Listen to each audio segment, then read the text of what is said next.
us. Or buy now and pay over time with no interest until 2030 when you buy in store. Shop more Labor Day deals in store and online, only at Ashley.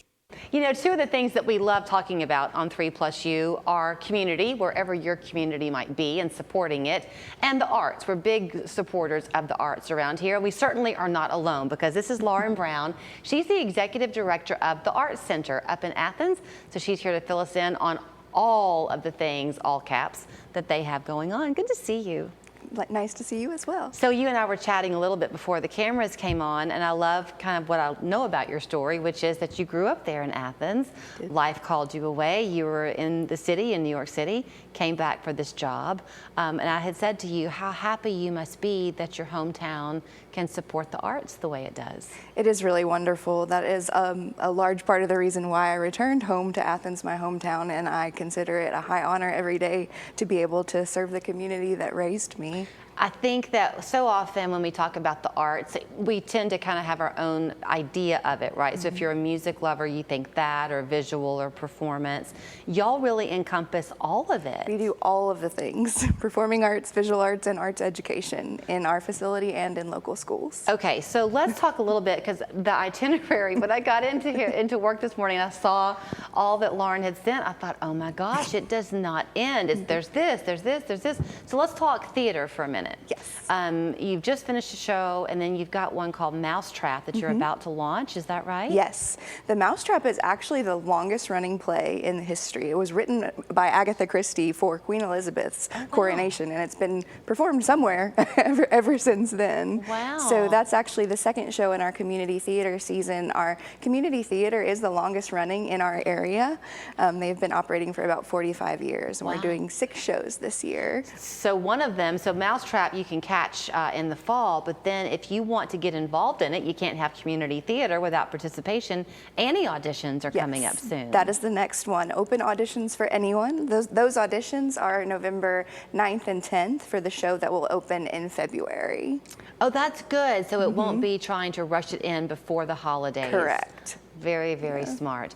Okay, let's talk the visual arts that y'all encompass there. Yeah, we have 2 exhibition spaces in the Arts Center. So we generally have 2 exhibits going on concurrently. Right now we have an exhibit by the Tennessee Watercolor Society, which is a statewide organization, but the East Tennessee chapters choose to exhibit at our Arts Center biannually. So that's people from Johnson City all the way down to Chattanooga are exhibiting a beautiful collection of water media. That exhibit is on right now. We're actually having a reception Friday, the 22nd of August from 5 to 6:30 p.m. where people can meet with the artists. Oh, nice. The other one going on is called Trouble at Coal Creek. It's actually by a sequential artist. I just learned this. This is the fancy term for a person who makes a graphic novel.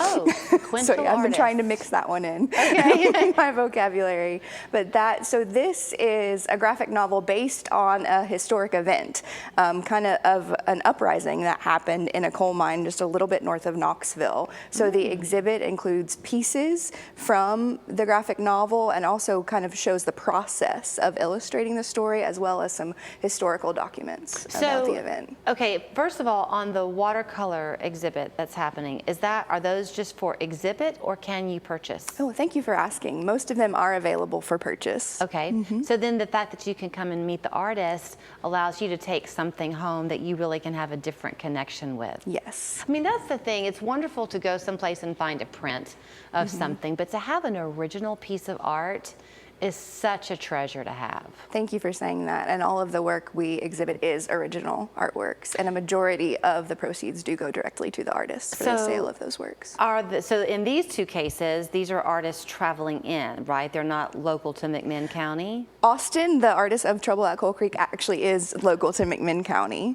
The Watercolor Society, there are a few in McMinn County, but the majority of those artists are from all over East Tennessee. Okay, something else I love, even though the Arts Arts Center, the A is going to be capital. You want everything to be accessible to people. You want the arts to be easy to absorb. So you have classes, like you have a date night pottery class. We do. We try to offer classes in all kind of varieties. There's a date night, so that's just 1 hour, one day. You commit to 2 hours. Come, and it can be a girlfriend night too. It doesn't have to be a romantic kind of date. Our ceramics teacher is so much fun, and she tries to provide a lot of different opportunities. She'll do one-day workshops on Saturdays to try hand building, so making a cup or something small, or using the pottery wheel, or if you find that you really like it, we offer 6-week sessions so you can really get into the craft. We do that with watercolor, acrylic, and drawing are some of the classes we have going on right now. But that is so great. So if people go to your website, they can see kind of the calendar of events. Yes. That is very fun. So on the pottery part of it, you can come and do that and either just do it as clay pressing or on the wheel? Correct. 2 different skill sets. Yes. And I recommend the hand building as a starting point, because that pottery throwing on the wheel is a lot more difficult than you might imagine. Not necessarily my wheelhouse, right? I said they should have used that picture for the date night. So I will say this too. She's sitting here saying, oh, thank you for that question. I'll say thank you to the folks up there in Athens and McMinn County, because Lauren had shared with me that very recently y'all went through a really great renovation of your art center. You could not have done that without the support. It's so true. We like to share that story of our $1.6 million campaign that allowed us to double our square footage nearly, and it's really what's unusual for a capital campaign is the majority of it was crowdfunded. Really?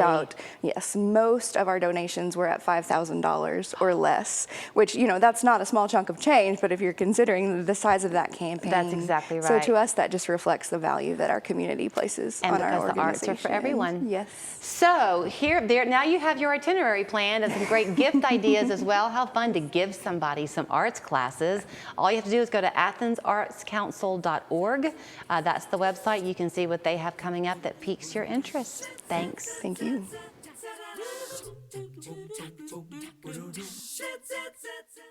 Burke Supportive Living, a leading provider of residential housing services to the disabled, is currently hiring direct support professionals. As a Burke Supportive Living caregiver,